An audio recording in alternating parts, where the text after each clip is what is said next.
We're talking match volunteers today, and this is Can We Chat? This podcast was made possible by our sponsors, FT3, Orange County's premier indoor shooting range, and Pinnacle Firearms Training, CCW, Fundamentals, and Advanced Gun Handling. Live defensively minded. What's going on? My name is Paul G., Chief Safety Officer for the IDPA. This channel will help you clarify IDPA rules, shooting techniques, and inform you of the newest gear and what's going on in the shooting community. If you're new here, consider subscribing. Please welcome back my dear friend and fellow teammate and now division champion, right? The Viking. Good morning to you. Good morning, Paul. How you doing, buddy? So we just got back from the 2024 Silver State Championships in Las Vegas, and boy, what a trip that was. It's always fun traveling. It's always fun shooting, and you get to combine both with good friends and good Airbnb with all of us. It was an absolute blast. That was definitely it was terrible coming back. I wanted to keep that party going. How was the commute back? Commute back for me was actually pretty decent. Didn't hit much traffic on the way back in, and set the cruise control at 75, 80, and off you went. Off and went. Yeah. So he began this trip with controversy. Yeah. I left Orange County at 7:15-ish, 7:30 Thursday. Oh man! And I didn't get to the Airbnb till 12:30, almost 1 o'clock, to be up at 5:45 to go set up with everybody the next morning. So it was a little bit of a rough morning. Man, yeah. So the trip started out with a sore throat, which turned into something really strange. And thank you so much, Viking, for watching my back. Oh, absolutely. I had to lean on Viking to get us through the match, which you did beautifully. So you went out and did like field interviews and everything for me. Yeah, I appreciate it. It was actually nice for a change, going, hey, guess what you're doing? I was like, shit, now what? And going, yeah, you're going to interview. I'm like, I've never done this, right? I think you did absolutely spectacular. Thank you. I appreciate it. Actually, the viewers are already chimed in, right? So they already sat there and they already said, "Wow, that was actually quite a cool change." Well, and for me, it was actually nice meeting some other people I've never met before. You travel a lot to a lot of these other matches where I see some of the guys. Yeah, I see some of the guys that from up north in Northern California, and some of the other guys I've interacted with, but I've actually never had a conversation with Derek or Katie or some of the other individuals that I actually got to interview. I was like, oh, it's nice to actually finally meet you, even if it is for 10 seconds, and do a little interview, and then hopefully you get to say hi again when I walk by you again. So it was actually really nice. So like I said, we got some really good feedback on that. You were very successful at this recent match, so congratulations on that stuff. I definitely tried and worked hard at it. He won his division. Look at this. That's beautiful. On top of that, what else did you get? I got this other piece that did that. It's a little bigger. But that's a division champion. So can I hold your wood? You may hold my wood. Oh man, that's awesome. Oh, I'm so jealous. This is that's well deserved. Thank you. I definitely worked hard at it. Shooting a new division I've never shot. I had some trials with the gun as far as shooting one match and then having to change the sights to confirm the sights literally the day before I left. So that was like for 6 months, right? For the past 6 months, you've been dealing with that issue? No, that was the whole another gun. That was the other little bug gun that we were messing around with. That's right. You were doing bug. Yeah, right? And then went to CCP. So, but same platform, you just started changing out things? So actually a whole different gun. Oh, okay. Yeah. Okay. So same platform as far as it's still a P365. Yeah. But it's a whole different gun, whole different everything. So there's actually two separate guns rather than just one gun and converting it over. I actually have the two separate guns. Right. Because I know, it's a whole nother aspect. I know my P2000 was shooting low, 2 inches, or actually it was 4 inches low, right? Or 2 inches low. Yeah. And then yours was actually the opposite. I was like 3 to 4 inches high at 10 yards. So, and compile that. So, yeah, I had to confirm it Wednesday night before I left. Yeah. And then still had to clean it and then get it prepped, which I know clean Megan's gun as well, as long as someone else's guns and all that. Leading up to leaving that match was a little bit of a headache. He's talking about my stuff. So no. I'm just a pain in the ass is what it is, but I really appreciate what you do for absolutely. us. It's my pleasure. And, it's part of the, giving back to the community and your teammates. We're a team for a reason. We are blessed to have you on the team, definitely. So you've been prepping for this situation. Not only did you go to the range and work out your marksmanships and stuff like that, but you've been doing virtual reality stuff. Right? I've been doing a lot of the VR stuff with the Ace app on Meta 2 Quest, and I've been religiously doing that for at least half hour to 20 minutes a day, guaranteed, no ifs, ands, or buts, and shooting stages as well. So I actually go in the backyard on top of actually cleaned up my diet. I lost about 12 pounds right before the match and a little bit lighter on my feet and feel much better about it. You really got serious about this. It's the first time actually getting really serious about the matches and shooting. Like I've never done in the past. It's kind of like, oh, let's show up and go shoot a match for fun and go do that. But this one I actually got a little more serious about it and it definitely showed. Definitely it showed. I got to shoot with so Viking and I were we were squatted together, and the first stage he just took off, and I was just I couldn't stop, but I couldn't look away, but or help to notice. Excuse me, I couldn't help to notice that your speed and accuracy was just at a whole different level. So I've been trying. Honestly, I think a lot of that, even though I haven't had much range time, even more so with the gun, is honestly the VR. I'm a wholehearted believer now. At first, I was kind of like dabbling in it. Now, I mean, I've gone leaps and bounds, and I mean, it's just like there's a little counter of how many rounds you have fired in the game and all that. Right. And I think currently I'm almost at like 35,000 rounds. So it definitely got you over a hump. Oh yeah. Definitely. Let's take a look at a little bit of what Viking was looking at. Quick start. All you're going to do is just hit the little button here, and I'm going to turn my volume so I can actually hear. You're going to hit A. Stand by. You're going to hear a stand by. Keep the muzzle pointed down. You're going to actually have to have the muzzle pointed down for it to run. And So after you're done with the stage, you'll hit your A button again, and it'll list your results. So currently that was a hit factor of 14.74 with overall time 394 for, 12 shots. Well, I mean, that makes me dizzy just looking at the stuff, but... It does for a little bit. It definitely takes a little bit to get used to. I recommend anybody that is getting into it that may have motion sickness or anything of that nature. Yeah. Rather than actually sitting there moving around, getting used to it, watching some videos. You watch the YouTube channel, a particular channel that I know of. You could actually watch that and watch movies. I actually watched a concert that they had on it and kind of did that, so you could actually look around in the crowd and all that to kind of just get used to it and then slowly start moving. Or for the most part, if I don't feel like doing a full stage or anything of that nature, I will literally sit on the edge of the bed and put a stationary boundary and just shoot from the edge of the bed, which actually makes it more challenging because you're kind of bouncing around while you're moving. So, so VR allows you to have hand-eye coordination. Correct. How difficult is it to transition from the video screen to the range? I mean, optically, your grip angle is going to be different. There are different grip modules. So even you saw from the video, the gun that I'm shooting in VR is a 365, but the handset is actually a staccato. Okay. Which they do make a 365 handset now. So of course, I think Ace got me again. I haven't purchased it yet, but it's probably going to end up happening again. But it definitely changed the speed of you picking up your picking it up because granted, like tilting the gun, even minute movements. Actually does that in the game. So to make sure that your sights are aligned and where they need to be, you might not be able to, index shoot as fast as you can because it's going to be a different angle. But as far as picking up the sights, it's all transitioning.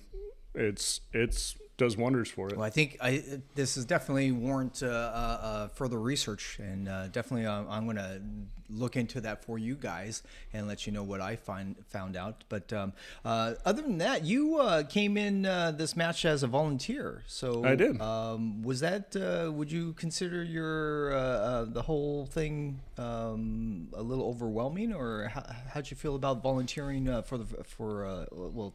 Is your first time that you volunteered, or for that match? Yes. Okay. Local club matches, whenever I'm able to, get out of work a little early the night before, to where I'm not dragging ass, and I definitely like coming out and helping set up stages. I think it's a great way to actually meet new people that are willing to put in the work and grow the sport. So what type of activities did Chad get you to do? Anything was requested. Setting up stages, all the way down to, hey, rather than letting people park wherever they want, there's 3 of us that actually went out in the parking lot or helping park cars, to where he was like, oh, I thought we were going to need all these lots. And we're like, no, like, if you set this up right, you could get a lot of cars in here. If you really think about it, parking in the wrong place on a gun range is not the smartest thing to do. Not the smartest thing, on top of, worst case scenario, there is an emergency situation to where either we need to evac someone in a hurry, or even in. Right. You have 1 or 2 cars blocking an entire area. That is a very dangerous situation, rather than it just looks raggedy. But you took care of that.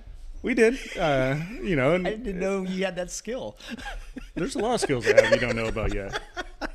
But no, it's just having things cleaned up, organized, it makes everything more efficient. And, if you could start off the day by even something so simple as that, like, not just going, oh, I'm here, let me just scatter all my stuff all over the place.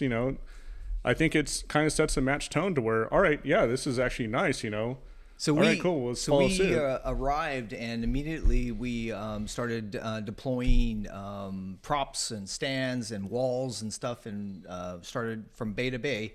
Start rising the stage, and then we just kept on going from there. After that, we got into the walkthroughs, which you were pivotal at, right? So I definitely did my part.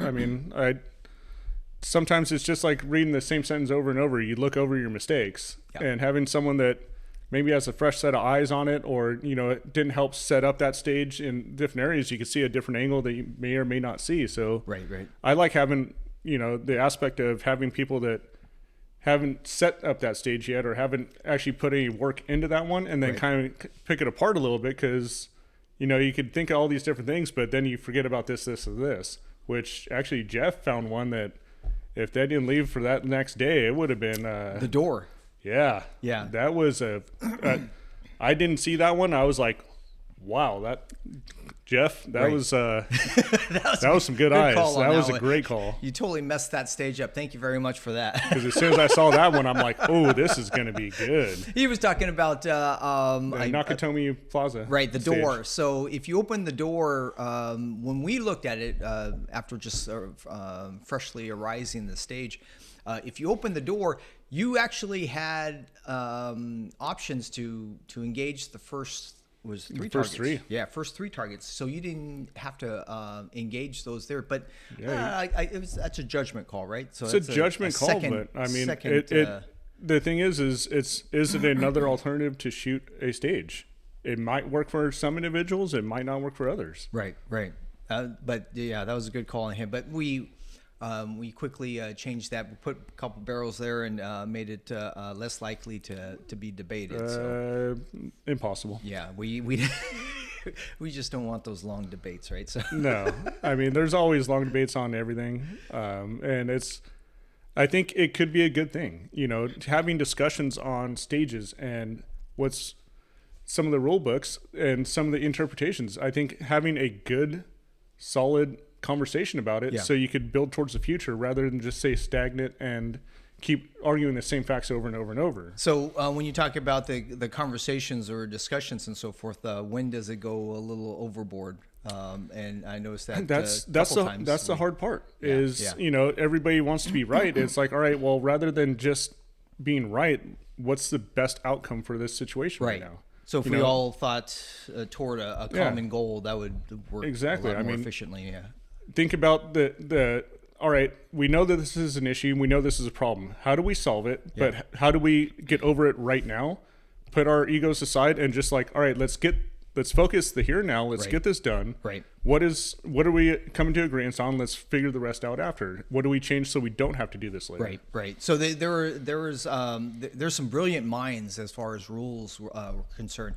The guys out there were just amazing, but a lot of times that's exactly where that ended up, right? So there are a lot of I mean, even with the rule books, there are certain things that there are human error. Like, you look at Major League Baseball, and does every umpire call balls and strikes right? No. Yeah, they're human. We miss things and we don't see things, or we can only focus on so many things at once. Right. Is there certain things that just get missed, or may have made the wrong call? That's part of human. And I try not to, as bad if I gotten hit, could there be other ways of doing it? Yeah. Sure. To me, we're here to have fun. So I try not to get worked up about, it sucks. But to me, I just kind of like, oh, well, it is what it is, maybe next match. I think that when you get a good group of SOs, they see the possibilities of arguments and so forth. So they try to squash them immediately before general public hits it and so forth. And that's a learning curve, definitely. It really is. Yeah. It was very eye-opening for me, not just in this match, but the other matches. Of you find the same thing over and over, and it's like for a fact this is going to happen. It's like, all right, well, cool. Like you guys are both right and wrong. So what do we do to fix this right now? Well, nevertheless, again, thank you very much for coming in and assisting me for that. Especially, I was feeling under the weather, and you helped out, especially with interviews. So you went off and helped me with that, and we got some great coverage, which came out to a great video. So that's already out, and you can see that one. How did the your match go as far as what was going on in your head? In my head, I mean, I'm in Vegas. I'm with great friends in an Airbnb. It's a vacation that I got to shoot at. So you weren't like stressing over the stages? No, I mean, you just let it go. Yeah, you're honestly, to me, you're there to have fun. Do I do a lot of prep work beforehand? Yeah, a lot more than I ever have in any other match. And that's probably why you weren't even worried about what was going on. I mean, the thing is I think for me, if I put too much stress on myself about something, then I overthink it, which, all of a sudden you're like, hey, Anthony, what do you think about this? Yeah. And all of a sudden I'm like up for the next 4 days, plotting, planning, scheming, and everything else, to where, I'm sorry. If I don't think about it and I just go out and have fun, which, to me, this is supposed to be fun. And like I said, to me, this match was going on vacation to Vegas with friends, and I got to shoot. So this was the very first time I got to hang out with the team, as a whole in a Airbnb. Mm-hmm. So we had a house that we rented, and that was like chaos. Controlled chaos. Yeah. Controlled chaos. We had whatever you needed was right there. You're thirsty. Pool table, shuffleboard, axe throwing, fire pit. Barbecue. It was definitely in a place that I've never hung out in. So I heard Derek Zavada's has a lot of connection out there. His family. I never spent that much time out there. So in Henderson. So we were hanging out in Henderson for a while. No, it was a great time. Like I said, leave right now. We might be in a couple hours. Do you recommend that for others, or? I mean, if you have a solid group of people that you love being around. Yeah. Why not? Oh yeah. I mean, it was great, being able to, have some people over, like, we're making tacos. Randy came over, hey, we're all going to dinner, and having Bill, Tony come over. Right. Everybody else, we all met for dinner, and actually being able to decompress and have a great time outside of the match. To me, I'd like, meeting new people that are in the community. We're all about building the community up, not, tearing each other down. And it's competition, but it's friendly competition. Like, sure. As long as you don't take it too serious and have a great time and meet new people, like, we're all out there for the same reason. I learned that having a central gathering place is almost mandatory with a team. Right? It is. It really is. If not a large group of friends, it's a place that we all come together, right, as a community, and share stories, and because that's all Oh, you know what? I still remember one of the very first Western that was up there, and I think I talked to Tony for at least a good 6 hours, and all his stories. I was just like, "Can I get you a drink or something?" Like, I want to keep this going. Like, just being able to hear some of the stories he's had. It was absolutely great time. And I mean, you could think about all these matches that, you go to the match, but there's also so many other memories outside the match. Yeah. Right. And most of those memories are even better than the match itself, as much as I love shooting the matches. So our dear friends, we have such a large group of shooters that come from South SoCal. They had guys that were doing multiple dinners outside, and because we were so far south that we couldn't attend a lot of these things. Matter of fact, I didn't even know about a lot of these parties until afterwards, and I got yelled at. I'm like, why were you here? Why weren't you? I'm like, well, first of all, I had a huge army right behind. Right. On top of, you're kind of the Night of the Living Dead. That was. I still got remnants. Yeah, you do. Like, I thought I was tired when I woke up that first morning, like getting a couple hours of sleep, and I looked at you. I'm like, well, at least I don't look that bad. Thanks for driving all the time. Absolutely. I really appreciate that. That was crazy. I mean, in the rig, it's a little easier now. You got a cool new car. I did. It's the first new vehicle I've ever owned in my life. Really? Yeah. Are you serious? I'm dead serious. So Viking had a F-250, right? A white one, which I adore. It was a little older one. Yeah, it was an 03 Super Duty that I've had for almost 20-something years. I sat there and went, oh my God, I'm going to have to get one of these things, right? And which you did. Which all of a sudden I did. And then you get one, and you went the other direction. I went the complete opposite direction. I went and got myself a little Ford Maverick, and honestly, I absolutely love it. And so Knucklehead here was showing my wife, and now I have other issues that I have to deal with. Thank you very much. Is that where she is right now? I don't see one in the driveway. Don't get me started on that. But I got a number for you. I know you do. I know you. So what do you think? How do you like the Maverick? I absolutely love it. Was it Sunday when we went to the match? Filled up then. Yeah. And was it 40 something miles? You said it was a small tank, right? 10. Yeah, it's 13. When I filled up that morning, it was 13 gallons. That's how big my DEF tank is. Yeah, pretty much. So far, I filled up that morning before we went to the range. Yeah. It was 40 miles to the range. Yeah. Drove back when we went and grabbed all the groceries. So did all that, ran a couple other errands. Left the next day to drive back here. Yeah. I went to work all week and ran a couple errands out there, and I still had a quarter tank left. On that 13-gallon On that 13 tank. gallons. That's insane. Yeah, absolutely insane. Like, that was for me, and it wasn't like I was driving slow. I set the cruise control 75, 80 most of the time and went all the way home. So when it's going that fast, you're on the motor itself, or so it mixes up. So if you're going downhill, it'll regen the battery, so you could actually run off some battery, and it kind of switches back and forth depending on the load demand. Right. But so far, I absolutely love it. Is those transitions smooth, or you don't notice it. Like, you hear, obviously, from not having any engine noise at all, you hear the engine fire up and very cool moving. But very cool. Yeah, so far, I mean, being that I don't tow any equipment or anything anymore, I absolutely love it. It does everything I need for my daily duties. So you volunteering for the match, was it strenuous work, or how hard was the activities that were assigned to you? I actually like it.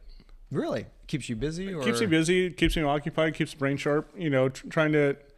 It's different setting up a stage to, figure out how to shoot it. Right. Now, setting up a stage to actually make sure it's going to last. And being able to put things up, a different set of eyes as far as, your totally bases and all perspective. that. Oh, it's a different perspective. Wow.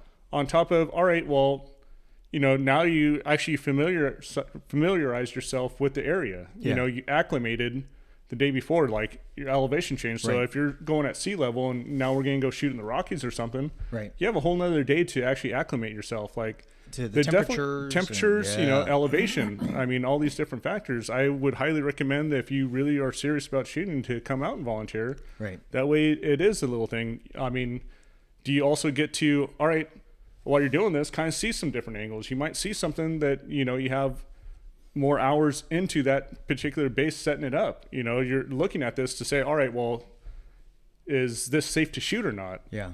I mean, I think it plays a huge advantage. The disadvantage is, yeah, you're having to work. You're right. So when I look at a stage, that's the first thing I'm looking for. You know, I'm making sure that nobody gets hurt or anything like that. It's funny because I don't see it as a gaming opportunity to try to get advantage over the field, right? No, I mean, the top shooters are going to know how they're going to shoot it anyway. Oh, and which was fun because we were actually squatted with the top shooters. Those guys are great. And Mark and Jim, thank you very much for spending the day with us. That was awesome. Greatly appreciate it. I mean, if I didn't get to volunteer, I would have never met those guys. And those are two great guys that I look forward to hanging out with and seeing again. Yeah, those guys were awesome. And watching them shoot. Carry optics, that's what. And watching them shoot, it was great watching them shoot. They are insanely fast. Yeah, I sat there. I'm like, what? Yeah, I was like, oh damn. And I think maybe that helped out a little bit too. I'm like, all right, well, I just saw those guys do it. I guess I have to. Right. I mean, they think at a different level, right? You just sit there and you're like, well, yeah, I didn't even see that. Yeah. I mean, it was definitely nice. And then it was nice, you know, having conversations with him and actually bouncing ideas with him. Like, you know, hey, what do you think about this? I'm like, yeah, that's interesting. Let's try it. What's the worst that could happen? So volunteering, do you think you gave more than you were compensated for? No. I mean, to me, meeting just a couple cool people that you now enjoy being around, that's worth it to me. Like, you know, coming to the next match, you know, with Mark and Jim, be like, hey, how's it going? You know, that alone, being able to, you know, have priceless. That connection is great.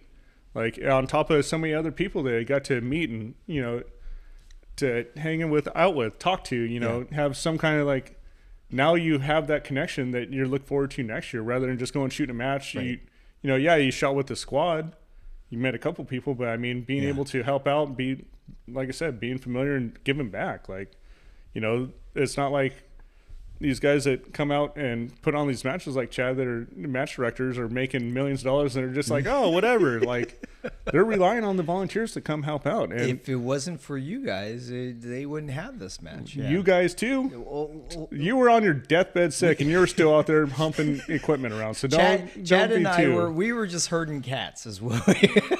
Sometimes that's the hardest job. You know what? I would have to agree. Or even playing interference. Like, however you want to call it. But, you know, honestly, I love volunteering. You know, do I wish I was able to do it more often? Yes. You know, sometimes, you know, life gets in the way and, you know, but yes. I strongly hope that most people do come out and at least volunteer, or at least know what it takes to put a match on. I mean, it is hard work. There's a lot of moving parts, and and like you said, I mean, if we didn't have the volunteers, oh man, that would be even worse. Yeah, what time would you have to start setting up days prior if you're doing it all yourself? I mean, some of it you wouldn't even be able to do yourself. It's a thankless job. Chad doesn't even drink, and he goes, "Oh man, I need a drink." Yeah, I definitely did after. It's okay, I made up for him. So, how do you think the match went? It was just a dress rehearsal for the main event, right? But how do you think it operated? I thought it went great. I mean, the thing is do individuals that are helping out a little bit more, but even my pay grade, go, oh, well, we had this. It's like, well, from the outside looking in, you don't see any of that stuff. Yeah. And it's just like anybody that shoots, you know, you're your own worst critic. Like, you know, I thought I shot all right. And Megan's like, oh, you shot great. I'm like, nah, I did all right. Did I do better than I thought? Yeah, I did. But, you know, you always think in your head, oh, well, I could have done this better. I could have done this better. And just because, you know, Chad wasn't able to shoot this match, he's also thinking, oh, well, if I would have done this match would have been better.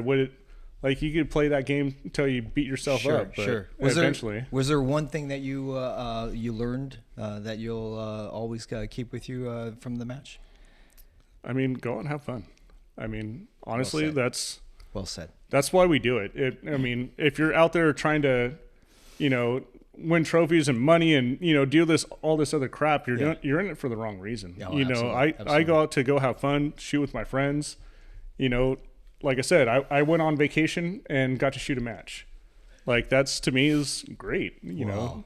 Wow. Well, there you go. Great advice from a great guy. Again, congratulations on your huge success at the match. Thank you. We can't wait until we get to see more of that.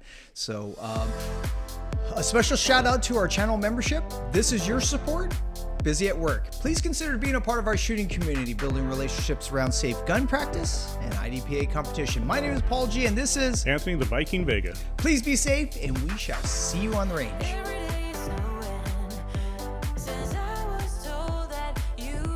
Like, share, subscribe. I need a raise. You should.